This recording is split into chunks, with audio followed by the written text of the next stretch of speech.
Número 14 de Administración Financiera de Largo Plazo. Hoy vamos a conversar sobre la estructura de capital y la evaluación de las fuentes de capital asociadas a esa estructura. Cuando hablamos de capital, nos referimos al valor total de los activos invertidos en una organización que son financiados por fuentes propias, fuentes de terceros, es decir, por capital contable, por pasivos. Y esa decisión es la que constantemente se evalúa en función de tener el mínimo costo posible, lo que ayuda a incrementar la riqueza de los inversionistas o accionistas. Fuente de capital se denomina al origen de la captación de los fondos que una empresa pudiera tener para financiar sus activos. Si vemos el capital contable, que es el financiamiento, puede venir de acciones preferentes, de acciones comunes o de utilidades retenidas sobre las acciones comunes. Si vemos deuda en el pasivo, puede venir de deudas de corto o largo plazo, atado a deudas bancarias por la emisión de bonos en bolsa. Anteriormente habíamos abordado el tema de los activos de capital, que son valores que se negocian a través de bolsa. Y habíamos hablado justo de un alpinista subiendo la cumbre con riesgo de caer. Si yo quiero una posición cómoda y sin riesgo, puedo invertir operaciones de mercado abierto de la banca central que tienen alta certeza de pago pero bajo rendimiento.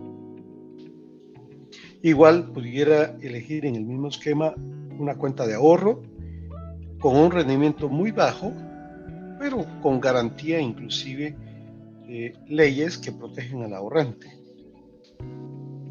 Puedo arriesgarme a hacer un plazo fijo con una institución bancaria, o puedo evaluar la opción de bonos soberanos de diferentes países que tienen certeza de pago. Puedo elegir bonos corporativos, acciones preferentes o comunes, que son los que mayor riesgo tienen.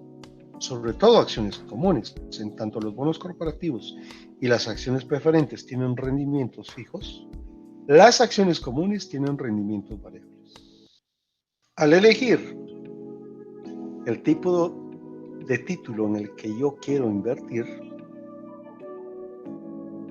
puedo irme por una posición muy cómoda, de bajo rendimiento, pero de alta certeza de pago.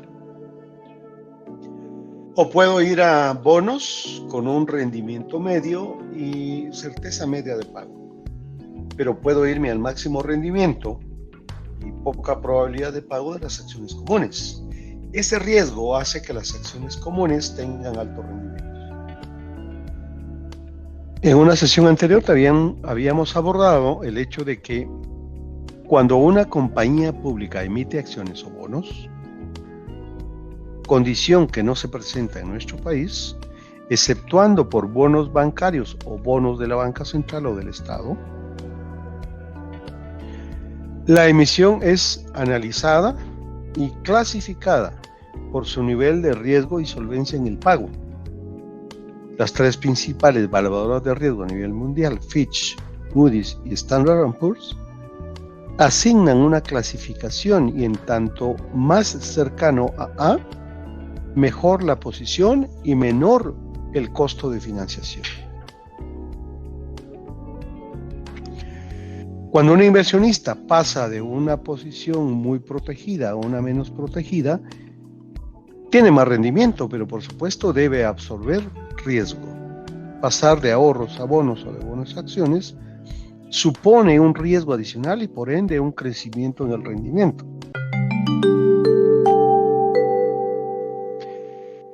Nos vamos ahora al tema de evaluación de bonos, que es una segunda fuente de financiamiento, solo que ahora ya no estamos hablando de accionista de una organización, sino acreedor de una organización.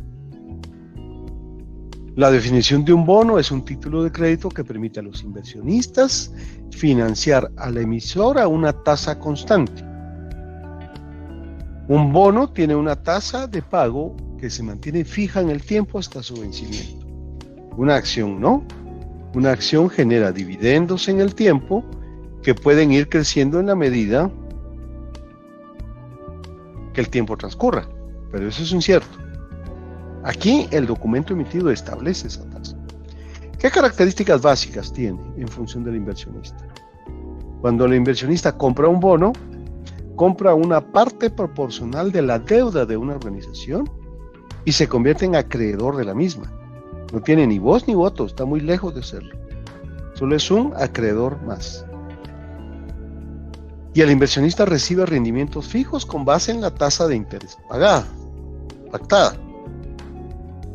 Al recibir rendimientos fijos con base en la tasa de interés pactada, el inversionista se asegura que la empresa genere o no resultados positivos, él reciba el ratio de rendimiento que se estableció en el documento. El bono se emite, es otra característica, a un plazo determinado de tiempo. Una acción es por tiempo indefinido. Y en este caso el inversionista, como solo es un acreedor, no tiene ni voz ni voto en la organización a la cual está financiando. Para hablar de bonos tenemos que retomar algunos conceptos que hemos desarrollado en otros videotutoriales. Háblese del entorno económico, tenemos que tomar la tasa de interés real y nominal para poder establecer el ratio de rendimiento del bono. El rendimiento mínimo esperado del inversionista, por ejemplo, también a partir de estas dos tasas. Y esta condición del rendimiento requerido, que ya la habíamos abordado, la retomamos, porque al final para eso me sirven las tasas de interés del medio. Tasa de interés libre de riesgo, más prima por inflación, más prima de riesgo. Por supuesto, debo tomar en consideración la inflación, porque hace que el dinero pierda poder adquisitivo en el tiempo. Con base en el rendimiento que los bonos producen, tenemos que abordar un tema de rendimientos y la preferencia de los inversionistas. Hay teorías específicas que hablan de la preferencia por la liquidez. A rato los bonos tendrán una condición de conversión a acción o conversión a bono en lugar de la recepción del efectivo. Pero algunos inversionistas tienen preferencia por el pago inmediato de los rendimientos de su inversión. Está también la teoría de las expectativas, que en función de eso, la tasa de interés de un bono puede ser más alta o más baja en función de la expectativa que nace a partir del estatus actual de una operación o de un negocio. Ahora, según quién emita los bonos pueden ser clasificados por bonos bancarios, como en el caso de Guatemala, que solo los bancos del sistema pueden emitir bonos, o pueden ser bonos soberanos. También pueden existir bonos municipales y bonos corporativos. Los bonos municipales usualmente en Estados Unidos son emitidos para financiar infraestructura. Y los bonos corporativos son emitidos por las organizaciones para captar capital de trabajo, capital de operación, para financiar su operación. Según el momento en el que se hace el pago del rendimiento de un bono y según el momento de compra de ese bono, podemos adquirir un bono con prima, es decir, sobrepagando el valor nominal del bono en atención a que nosotros queremos un bono de esa categoría. Pueden existir bonos con cupón cero, que son bonos que no pagan rendimientos constantes, sino un solo rendimiento al final del plazo.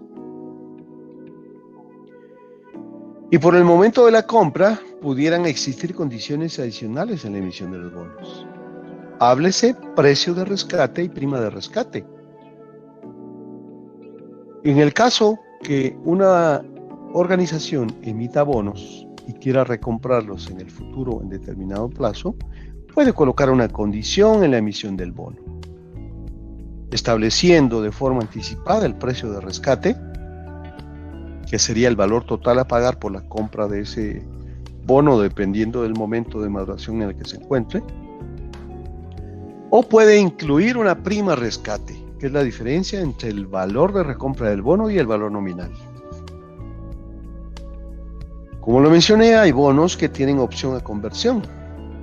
Los rendimientos de un bono pueden ser pagados con otro bono o con acciones. Y esa es una opción de conversión que es viable para aquellos inversionistas que invierten en bonos y que quieren llegar a ser accionistas de una empresa.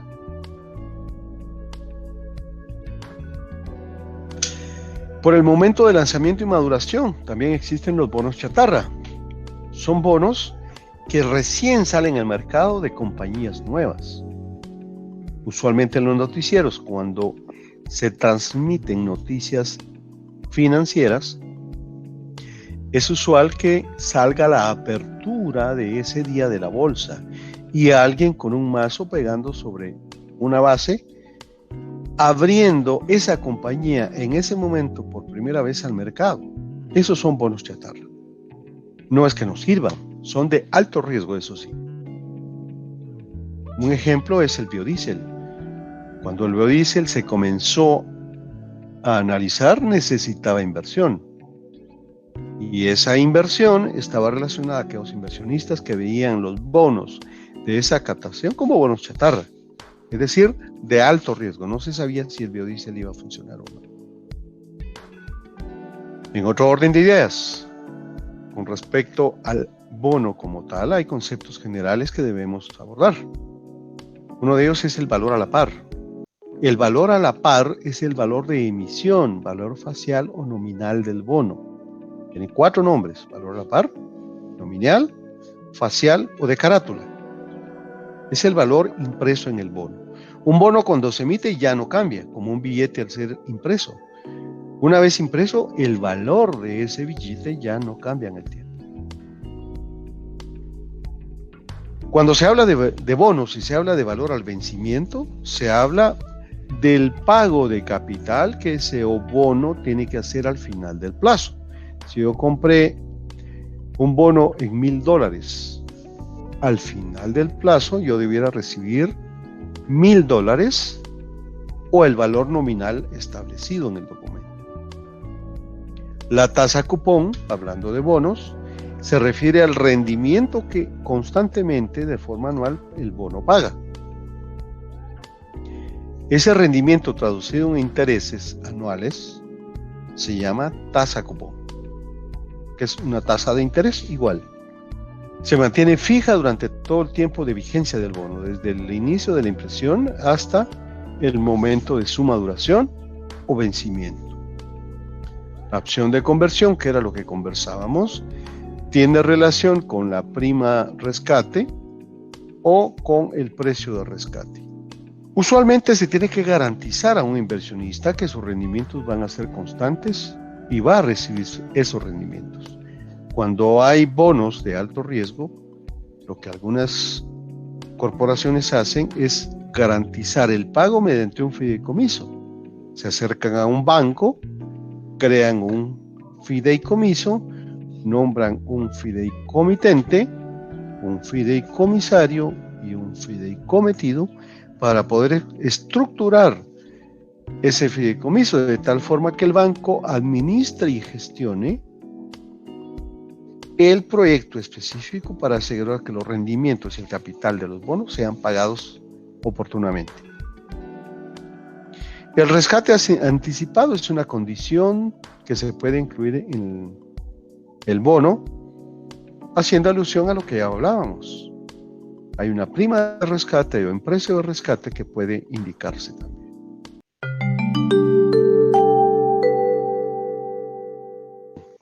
A manera de ejemplo, tengo acá un bono corporativo donde va el título en la parte superior izquierda. Puede ir el nombre de la empresa, por ejemplo. Un bono corporativo tiene un número de registro, porque para ser negociado y pasar a través de bolsa tiene que tener un número de registro en bolsa.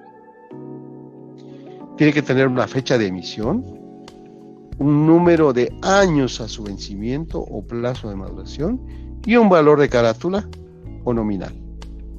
Y así pueden existir diferentes condiciones. Una de ellas es la tasa cupón, que es básico que existe. que es el rendimiento que va a pagar el bono. En este caso, 1000 por 10%, va a realizarse un pago constante de intereses por $100. El primer juego de variables corresponden a un libro de finanzas diferente. A manera de ejemplo y por temas didácticos, comparen por favor las definiciones con el segundo grupo de variables. La identificación de las variables cambia de acuerdo al autor, pero el concepto central permanece en la descripción de la variable asignada. Esta fórmula que ven acá, que es una ecuación para determinar el valor del bono al momento de la compra, es una ecuación de Lawrence Gitman en el capítulo 6. A través de un diagrama de tiempo-valor podemos ejemplificar el retorno por concepto de intereses en cada uno de los años, del año 1 al año 10 en este caso, pero también implica un reembolso del capital invertido originalmente, que puede ser igual o diferente al valor invertido al inicio del plazo. Primero yo invierto, recibo rentas y luego recibo mi capital al final del plazo. Para determinar el valor de un bono debemos utilizar esa ecuación. Y esa ecuación es ya conocida, porque la primera parte de la ecuación es el valor actual de un pago constante o el valor actual que vimos en anualidades. La segunda parte corresponde al valor actual de un valor futuro con base en interés compuesto. La potencia negativa es idénticamente igual en términos de efecto del valor que la potencia positiva utilizada como denominador en la ecuación anterior.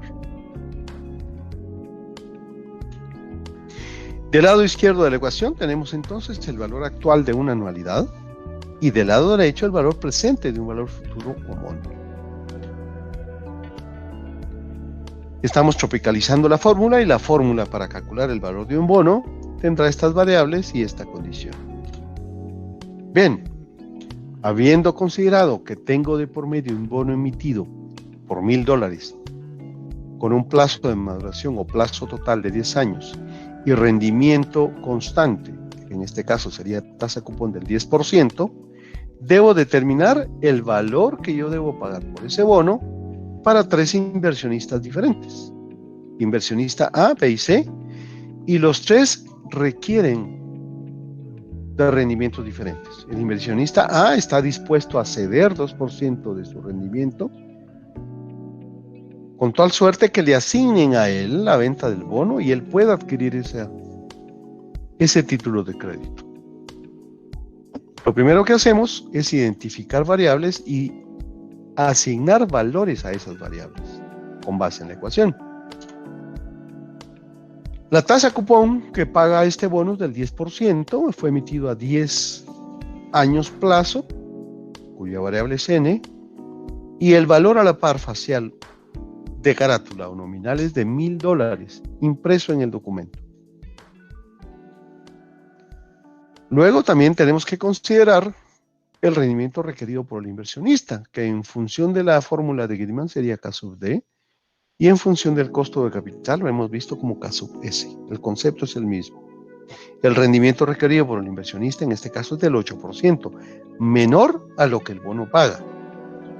Luego de asignar valores a las variables, tenemos que reemplazar en la ecuación las variables por valores. Y luego procedemos a operar. De tal suerte que de la primera parte de la fórmula, que sería el valor actual neto de las rentas futuras durante 10 años,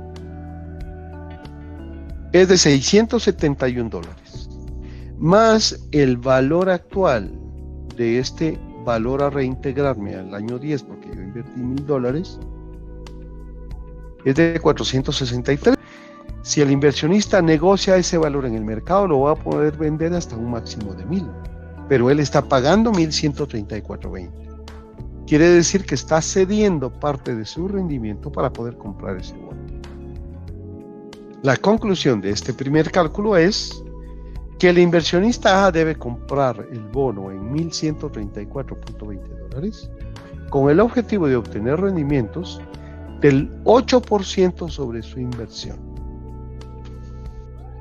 Inversionista B, rendimiento requerido del 10%. Lo que hacían es nada más reemplazar caso S en donde estuviera. En este caso es 10%. Considerando que el valor de la renta que el bono paga, con base en esto, sería M, el valor nominal, por la I de tasa cupón. 1000 por punto 10, el bono paga $100. Y el rendimiento requerido del inversionista es 10%. Vamos a resolver. Aplicamos el mismo concepto, asignamos valores a las variables, reemplazamos las variables por los valores y resolvemos. Y en el caso del segundo inversionista, su requerimiento de inversión coincide con la tasa cupón, por lo cual debe pagar ese bono por su valor de emisión, $1000. Veamos al tercer inversionista, el inversionista C. Lo que tenía que hacer es reemplazar caso S donde estuviera con el punto 12. Y al hacerlo, asignamos primero valores a las variables y luego reemplazamos las variables por los valores y resolvemos. Y justo el valor serían de 887. Quiere decir que el inversionista C debe comprar el bono en $887 para obtener rendimientos del 12%.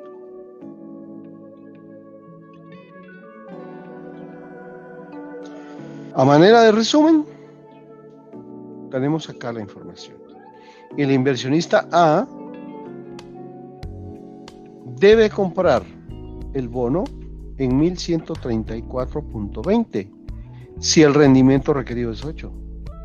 El inversionista B por $1000 y el C debe pagar menos por él porque necesita un rendimiento más alto. Debe comprarlo en 887. Ese debe es no decir ya lo tengo, sino tiene que ir a negociar para ver si lo consiguen esos valores. Cuando se paga un bono por arriba de su valor nominal, la diferencia se llama prima en venta de bonos, y cuando el valor pagado está por debajo del valor a la par o valor nominal de carátula o de emisión, se llama descuento. Si tabulamos todas las tasas desde el 6% hasta el 14% y calculamos los valores actuales netos, tenemos lo siguiente.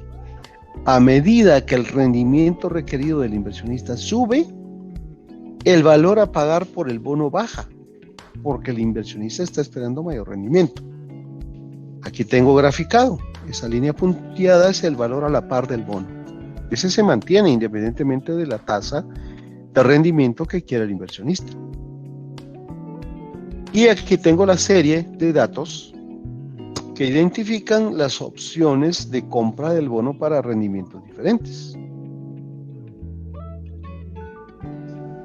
Justo el inversionista A, B y C están identificados en la gráfica. Este 8% implica pagar ese bono en 1134 cuando el valor de carátula es de $1000. Esa diferencia es una prima, pero cuando sucede a la inversa, que el valor a pagar está por debajo del valor a la par, ese es un descuento.